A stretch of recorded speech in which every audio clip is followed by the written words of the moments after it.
सरकार ने स्वावलंबी गौशालाओं की स्थापना की नीति 2025 को मंजूरी दे दी है।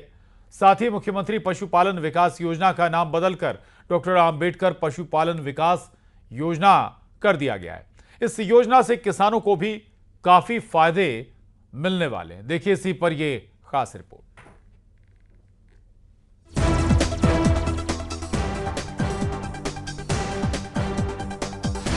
अंबेडकर को सम्मान योजना का बदला नाम। मुख्यमंत्री पशुपालन विकास योजना, जिसका कि मुख्यमंत्री जी ने आज डॉक्टर अंबेडकर पशुपालन विकास योजना की निरंतरता के संबंध में जो प्रस्ताव आया था उसको मंजूरी दी है। कांग्रेस का सवाल, बीजेपी का पलटवार। जो व्यक्ति देश का संविधान निर्माता हो और जिस व्यक्ति का शिक्षा के क्षेत्र में एवं दलित आदिवासियों के उद्धार के क्षेत्र में योगदान अतुलनीय हो एवं उस योगदान को पूरा विश्व से योगदान का लोहा मानता हो, जिनके विश्व के कई सारी यूनिवर्सिटियों में जिनके नाम के अध्याय पढ़ा जाते हों, आज भारतीय जनता पार्टी ने उन बाबा साहब अंबेडकर के नाम पर बनाया भी तो पशु संवर्धन बोर्ड। मतलब आपने एक बार फिर साबित कर दिया कि आप बाबा साहब अंबेडकर का कितना सम्मान करते हैं। कांग्रेस पार्टी जिसने बाबा साहब की राजनीतिक हत्या करी, बाबा साहब के संविधान को बार बार कुचलने का और बदलने का काम किया, आज जब भारतीय जनता पार्टी की सरकार बाबा साहब के सिद्धांतों पर चल रही है, बाबा साहब के नाम को जन जन तक पहुंचाने के लिए बड़ी बड़ी योजनाओं का नाम बाबा साहब के नाम पे कर रही है। गोवंश का उत्थान, किसानों को मिलेगा सम्मान। मध्य प्रदेश के मुख्यमंत्री डॉक्टर मोहन यादव की अध्यक्षता में मंगलवार को मंत्रालय में मंत्रिपरिषद की बैठक हुई। बैठक में स्वावलंबी गौशालाओं की स्थापना की नीति 2025 को मंजूरी देने का निर्णय लिया गया। साथ ही निराश्रित गोवंश की समस्या के निराकरण के लिए पशुपालन और डेयरी विभाग के तहत मध्य प्रदेश राज्य में मंत्रिपरिषद द्वारा गौशालाओं की स्थापना को प्रोत्साहित करने और मुख्यमंत्री द्वारा की गई घोषणा के अनुक्रम में गौशालाओं को 20 रुपए प्रति गोवंश प्रतिदिन से बढ़ाकर 40 रुपए प्रति गोवंश प्रतिदिन किए जाने का निर्णय लिया गया है।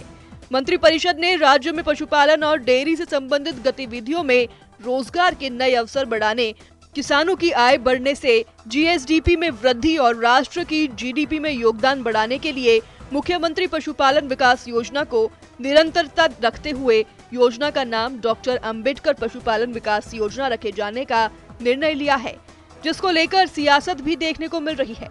आज महाडिबेट में चर्चा इसी मुद्दे पर।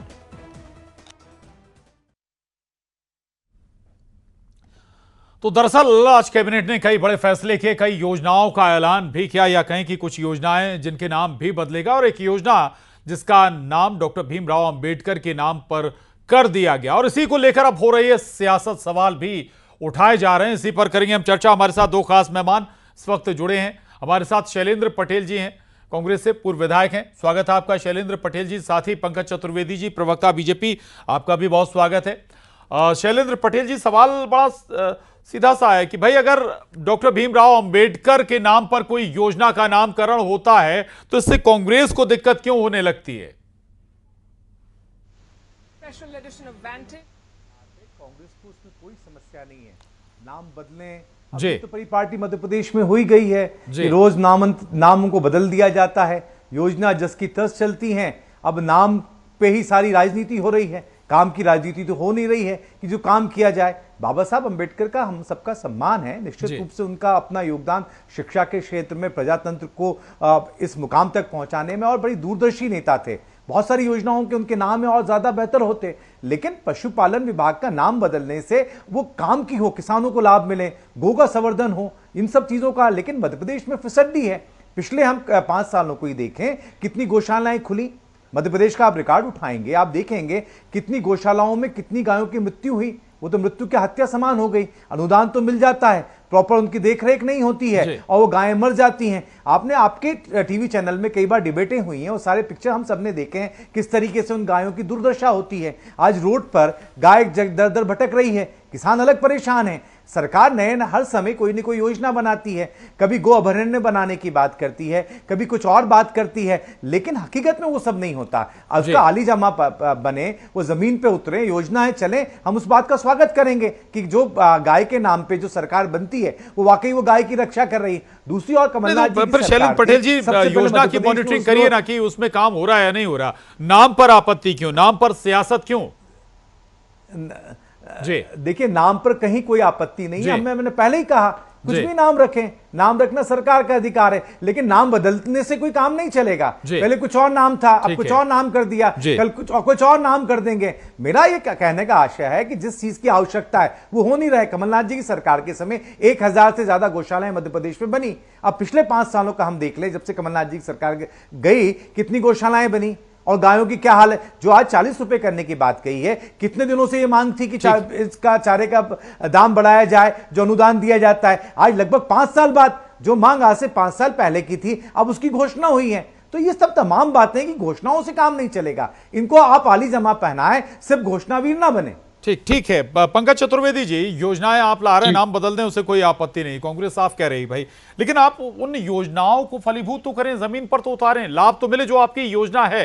दूसरा ये कि डॉक्टर भीमराव अंबेडकर की बजाय नाम रखने की उस विचारधारा को अगर आत्मसात किया जाता तो शायद ज्यादा बेहतर होता। देखिए प्रशांत जी, बाबा साहब की विचारधारा को यदि किसी ने आत्मसात किया, इस देश में कितनी राजनीतिक व्यवस्था, भारतीय जनता पार्टी जी, कि वो कांग्रेस पार्टी प्रशांत जी, जिसके नेता नेहरू जी ने 52 के उपचुनाव में बाबा साहब का विरोध किया और उसके बाद 52 के चुनाव में विरोध किया, फिर 54 के उपचुनाव में विरोध किया, और जिन सज्जन ने बाबा साहब को चुनाव हरवाया कांग्रेस के समर्थन से, उनको इंदिरा गांधी जी ने पद्म सम्मान से सम्मानित किया। नेहरू जी को जीते जी भारत रत्न, इंदिरा जी को जीते जी भारत रत्न, और बाबा साहब अम्बेडकर की याद ही नहीं आई। बाबा साहब अम्बेडकर को रत्न दिया बीजेपी के समर्थन वाली सरकार। बाबा साहब के पंचतीर्थ, चाहे नागपुर की दीक्षा भूमि से लेकर लंदन का स्कूल, दिल्ली हो, मुंबई हो, हर जगह या मऊ में उन बाबा साहब का जन्म स्थान हो। किसने इन पंचतीर्थों का निर्माण किया? भारतीय जनता पार्टी की सरकार ने। कांग्रेस पार्टी कहाँ थी 60-70 साल के शासन में? और ये यदि बाबा साहब के संविधान की बातचीत करते हैं, संविधान की किताब लेकर घूमना और संविधान के आधार पर काम करना, बाबा साहब का देना, दोनों अलग विषय। ये वही कांग्रेस पार्टी प्रशांत जी की सरकार ने कर्नाटक में 4% आरक्षण दिया है धर्म के आधार पर अपने फेवरेट वोट बैंक के लोगों को।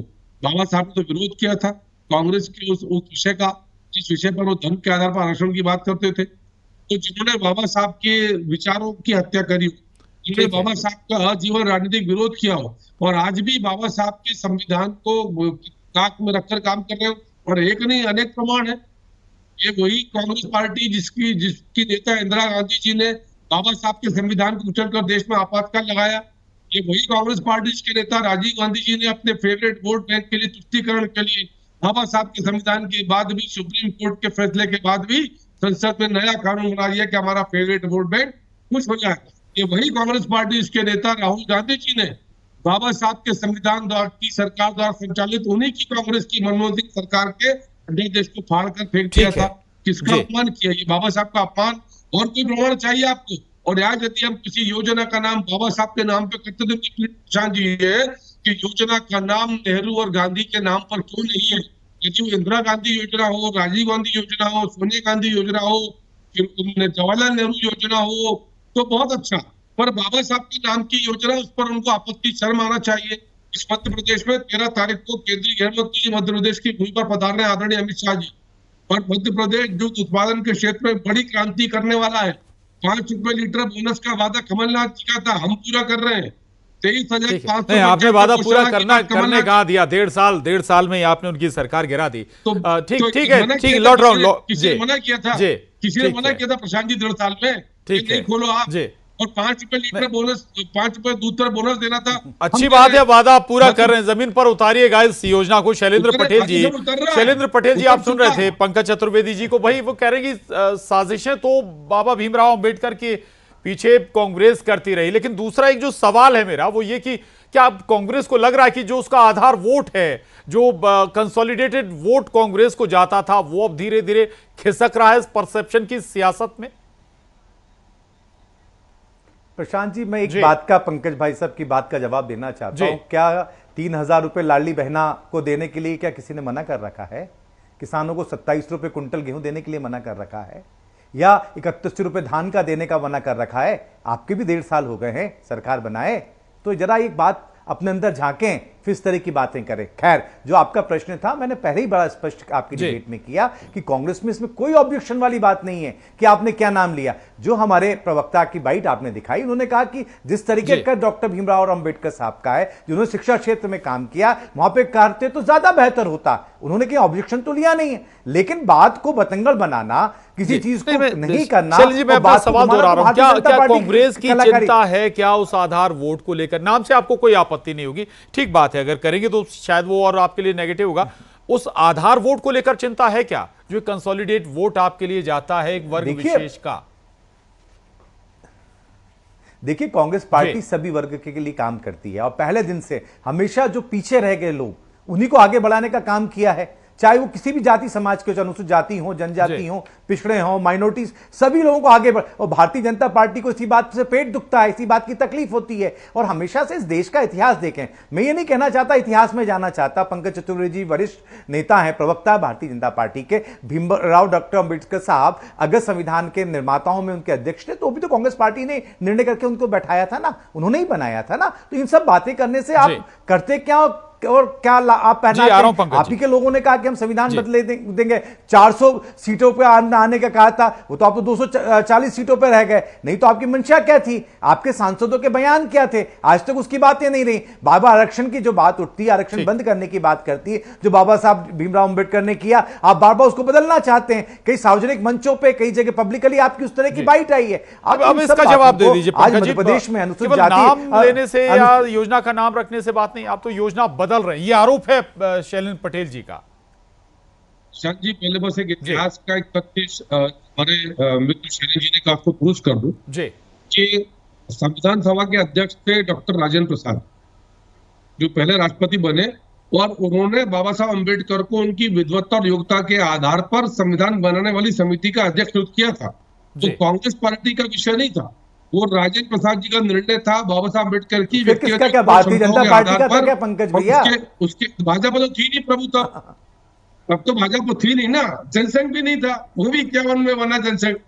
तो मेरा आग्रह करना चाहिए, आप आजादी के योगदान में ही नहीं थे, कहीं आपका इतिहास नहीं है, उसके बाद आप बात करते हैं पंकज जी। देखिए, इतिहास तो और बताया था, आपका इतिहास ही नहीं है। 51 में इतिहास तो है ना, गोडसे के रूप में इतिहास है आपका, और अंग्रेजों के साथ मुखबरी करने का इतिहास है आपका।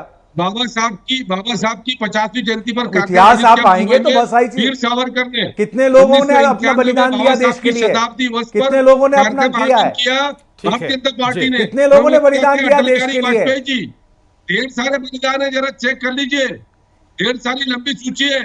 आपका किसका बलिदान है? नेहरू जी कितने दिन जेल में रहे, माफी मांगकर आए थे नाभा जेल से। बताइए ना, इतिहास की बात मत करो, शर्मिंदगी होगी यदि मैंने सच के लंबी श्रृंखला सामने रखी। आप तो ये बताओ कि बाबा साहब का विरोध क्यों करती है कांग्रेस पार्टी? क्यों धर्म के आधार पर कर्नाटक में आरक्षण दिया? जब बाबा साहब ने कहा कि धर्म के आधार पर आरक्षण नहीं होगा, क्यों धर्म के आधार पर आरक्षण दिया? क्यों बाबा साहब को भारत रत्न नहीं दिया? क्यों बाबा साहब की कॉन्स्टिट्यूशन स्थापना नहीं करी? क्यों बाबा साहब के संविधान से छेड़छाड़ करी? इनका उत्तर दीजिए ना। और यदि आज बाबा साहब के नाम पर किसी योजना का नाम है तो कांग्रेस के पेट में प्रशांत जी दर्द है। ठीक है शैलेंद्र पटेल जी, नेहरू योजना नहीं है जी, ये बात ठीक है, पॉकेट में रेड डायरी, संविधान की डायरी लेकर चलने से काम नहीं बनेगा। संविधान को अगर आप ब्रेक कर रहे हैं या उल्लंघन कर रहे हैं तो वो भी तो बाबा साहेब का अपमान है। देखिए प्रशांत जी, कहीं अगर ब्रेक होता तो देश में न्यायिक व्यवस्था है, सुप्रीम कोर्ट है, अगर कोई न्याय संगत नहीं होता वहां से रोक लगती है। अगर कहीं पे गलत हो रहा तो सुप्रीम कोर्ट रोक लगा देती उन फैसलों के खिलाफ। सिर्फ मुंह से बोलने से तो काम नहीं चल जाएगा।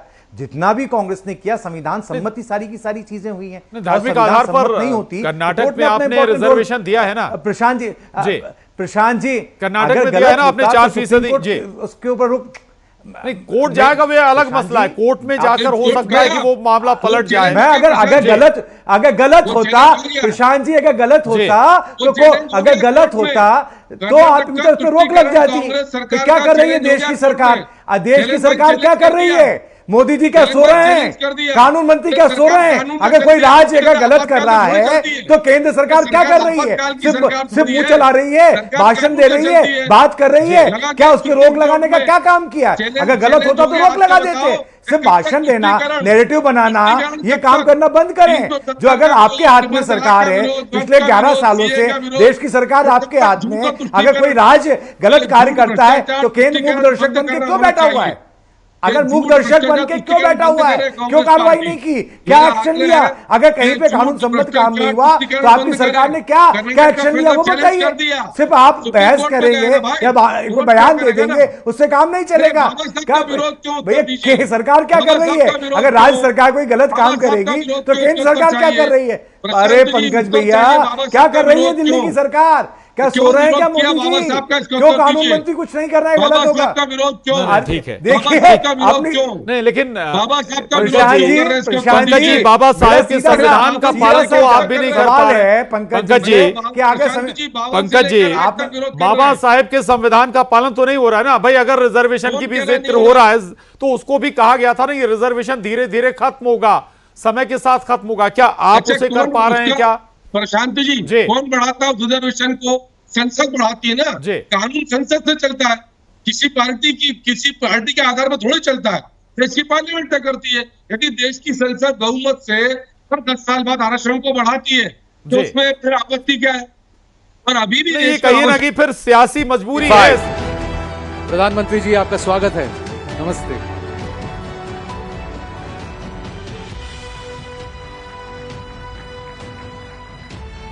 Prime Minister Shri Narendra Damodar Das Modi